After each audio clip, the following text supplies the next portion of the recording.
Hello students, आज की class का टॉपिक है क्रिटिसिज्म ऑफ वेलफेयर स्टेट। कल्याणकारी राज्य की आलोचना, लोक कल्याणकारी राज्य की आलोचना।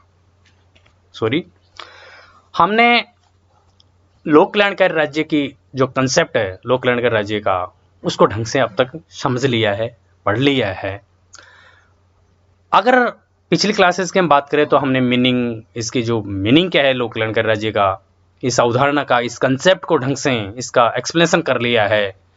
इस अवधारणा की बहुत सारी विशेषताएं हमने पढ़ ली है, जिससे यह अवधारणा क्लियर हो गई है कि जन कल्याण के लिए, मानव कल्याण के लिए, मानव के हित के लिए किए जाने हित के लिए राज्य द्वारा जो भी प्रयास किए जाएं, वो राज्य मानव कल्याण का कार्य करे, वो लोक कल्याणकारी राज्य है।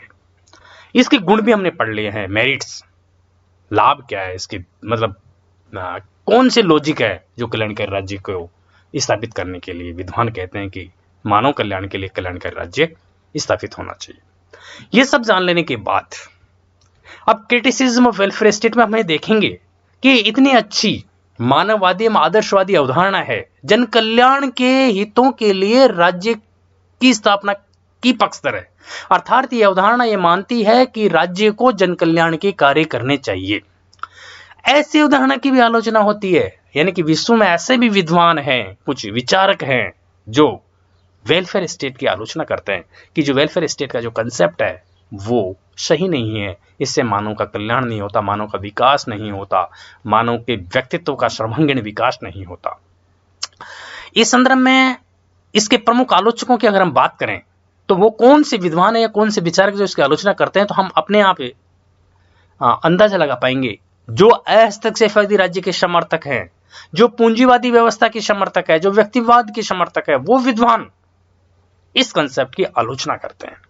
वो इसकी आलोचना में प्रमुख रूप से जो इसके तर्क दिए गए, इसकी विशेषता बताई गई है, उन तर्कों को काटते हैं। वो कहते हैं नहीं, ये तर्क सही नहीं है। अब हमें यह देखना है कि वो कौन कौन से बिंदु हैं जिनके आधार पर कल्याणकारी राज्य के जो आलोचक है वो इसकी क्या आलोचनाएं करते हैं। लोक कल्याणकारी राज्य की क्रिटिसिज्म का मतलब है लोक कल्याणकारी राज्य की आलोचना। देखो, लोक कल्याणकारी राज्य की आलोचना के संबंध में विभिन्न बातें कही गई है। वो विद्वान, इसके आलोचक जो हैं, वो लोक कल्याणकारी राज्य के जो पक्ष में तर्क है, उन तर्कों की आलोचना करते हैं। वो ये कहते हैं, जैसे लोक कल्याणकारी राज्य के संदर्भ में वो कहते हैं कि भ्रम है, ये लोक कल्याणकारी राज्य नाम की जो विश्व में अवधारणा है एक भ्रम है। वो इसकी आलोचना करते हुए ये कहते हैं, जैसे साम्यवादी है, कौन विचारक लोक कल्याणकारी राज्य को एक भ्रम मानते हैं? साम्यवादी कम्युनिस्ट। साम्यवादियों के अनुसार लोक कल्याणकारी राज्य एक ऐसा भ्रम है जो कि सफलता के पश्चात भी समाज में धन की असमानता को नहीं हटा सकता है। कम्युनिस्ट ये कहते हैं कि लोक कल्याणकारी राज्य एक ऐसा भ्रम है जो हमें कहा गया है कि समाज में आर्थिक एवं सामाजिक समानता की स्थापना के लिए प्रयास करता है, लेकिन वो कहते हैं कि कुछ मात्रा में सफल होने के पश्चात भी लोक कल्याणकारी राज्य ने समाज में धन की असमानता को नहीं हटाया है। अर्थात यह राज्य समाज में धन की असमानता को नहीं हटा सकता है। समाजवादी इस अवधारणा को जनता को धोखा देने का साधन मानते हैं। समाजवादी जो लोग हैं ना, कम्युनिस्ट, सोशलिस्ट, वो इस अवधारणा को जनता को धोखा देने का एक साधन मानते हैं। समाजवादियों के अनुसार यह पूंजीवादी समाज को बनाए रखने का एक षड्यंत्र मात्र है जो स्वीकार्य नहीं हो सकता। समाजवादी कहते हैं कि ये जो अवधारणा है, यह है पूंजीवादी व्यवस्था को बनाए रखने का एक षड्यंत्र है जिसको स्वीकार नहीं किया जा सकता। इस प्रकार कम्युनिस्ट और कुछ समाजवादी विचारक भी इस अवधारणा की आलोचना करते हैं। अर्थात वो कहते हैं कि लोक कल्याणकारी राज्य विश्व में कुछ मात्रा में सफल हुआ है और इसने पूंजीवादी व्यवस्था को बनाए रखा है, इसने पूर्ण रूप से समाज में सामाजिक एवं आर्थिक समानता की स्थापना नहीं करी है। अर्थात ये विद्वान इस तर्क के द्वारा ये बताते हैं कि लोक कल्याणकारी राज्य एक भ्रम है। अगली आलोचना, पूंजीवादी प्रकृति। कुछ विद्वान ये मानते हैं कि लोक कल्याणकारी राज्य की जो प्रकृति है वो पूंजीवादी है, कैपिटलिस्ट है, इसकी कैपिटलिस्ट नेचर है इस लोक कल्याणकारी राज्य का।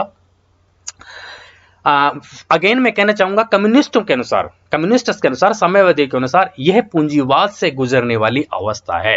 लोक कल्याण का राज्य पूंजीवाद से गुजरने वाली अवस्था है तथा समाजवाद व उन्मुक्त व्यापार नीति के मध्य एक समझौता है। ये आलोचक कहते हैं कि लोक कल्याण का राज्य की जो अवधारणा है वो समाजवाद और उन्मुक्त व्यापार नीति के मध्य एक समझौता है।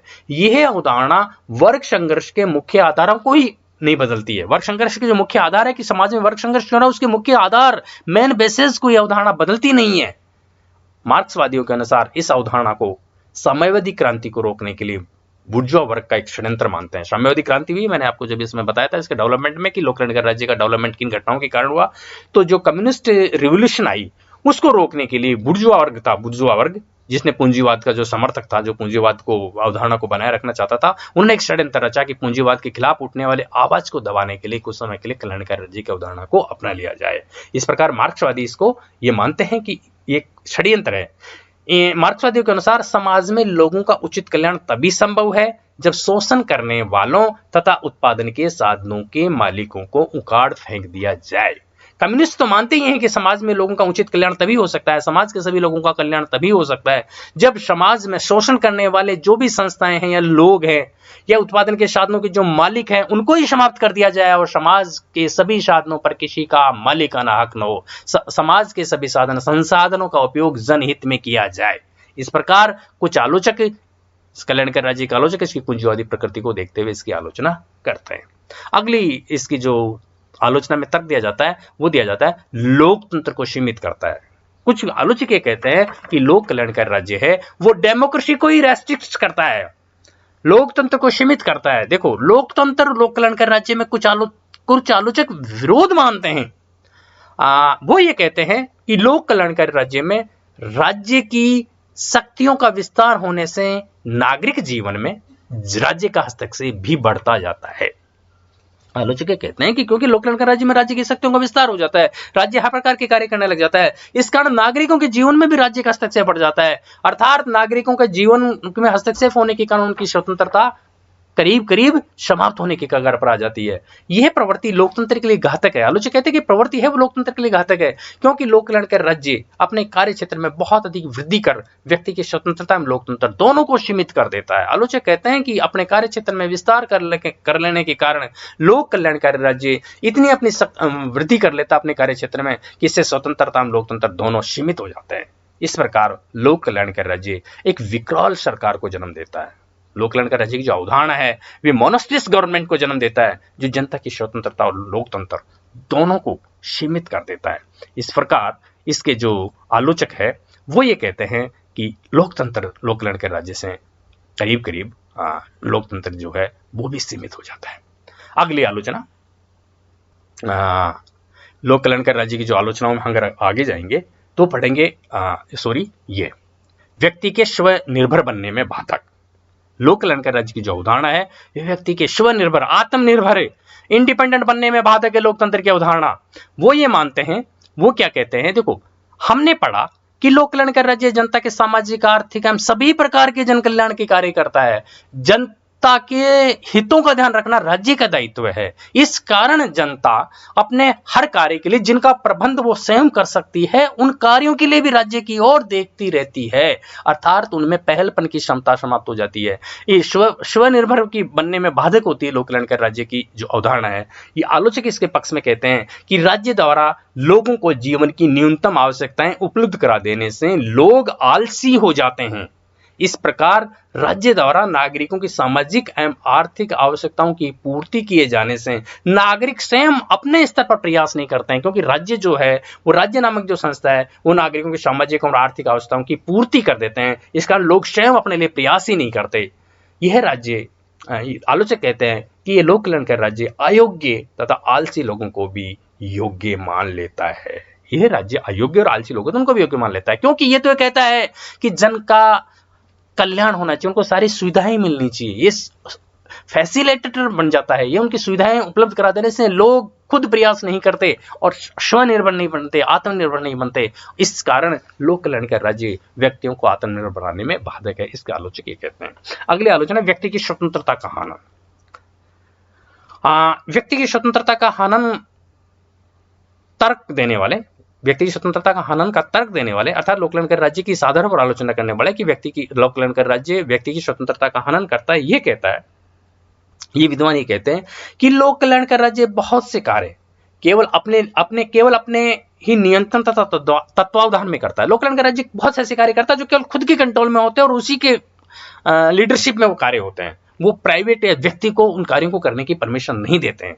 ऐसे में राज्य के कर्मचारियों की शक्ति बहुत बढ़ जाती है, क्योंकि लोक कल्याण के राज्य के द्वारा किए जाने वाले कार्य उस राज्य के सरकारी कर्मचारियों द्वारा संपादित किए जाएंगे। अर्थात लोक कल्याण के राज्य के कार्य अगर बहुत अधिक बढ़ गए हैं तो उस राज्य के कर्मचारियों की शक्तियां बहुत अधिक बढ़ गई है। तो इन सरकारी कर्मचारियों की, राज्य के कर्मचारियों की शक्ति बढ़ जाने से व्यक्ति की स्वतंत्रता सीमित हो जाती है।